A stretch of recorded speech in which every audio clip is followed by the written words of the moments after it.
Politics, इस word को सुनते ही हमारे माइंड में सबसे पहले क्या आता है? सियासी महाभारत शुरू हो गई है, लेकिन इसी बीच बात सियासी तकरार से निकलकर तोड़फोड़ और हिंसा तक जा पहुंची। टीएमसी के कार्यकर्ताओं ने बीजेपी के विधायक की बुरी तरह से पिटाई कर दी है। हालांकि टीएमसी का ये आरोप है कि उनके 3 कार्यकर्ताओं की हत्या की गई। इस रिपोर्ट के अकॉर्डिंग इंडिया में 44% MLAs पर क्रिमिनल चार्जेस लगे हुए हैं। 30% of them have very serious criminal cases on them. That number, in fact, has increased in the second phase. You can't let criminals let your drive your country, and also basic influence is criminals are controlling your country. You are getting influenced by them.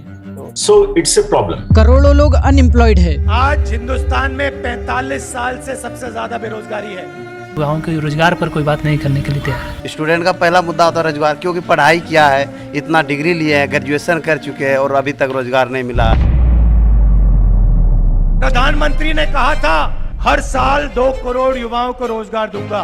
कहाँ गए 2 करोड़ रोजगार? हमारा सवाल है रोजगार को लेके, unemployment लेकिन नंबर 1 इशू है। क्या इसमें आप विरोधाभास देखते? आप फिर ये कांग्रेस का एजेंडा फिर आप लेकर के चल पड़े हो, आप उसी को आगे बढ़ा रहे हो। क्या जिन्हें हम अपना वोट देकर चुनाव जिताते हैं वो अपनी पावर का मिसयूज तो नहीं कर रहे? Chief minister is trying to play dirty politics by trying to blame the centre. ऐसे अचानक सभी धर्म खतरे में कैसे आ गए? मुसलमान खतरे में, हिंदुत्व खतरे में है। इस्लाम तो बहुत बरसों से खतरे में। हिंदू खतरे में। नहीं, हिंदुत्व खतरे में नहीं, ईसाई खतरे में है। क्यों रिसेंट कुछ सालों में इंडिया के लोगों में इतना हेट बढ़ने लगा है?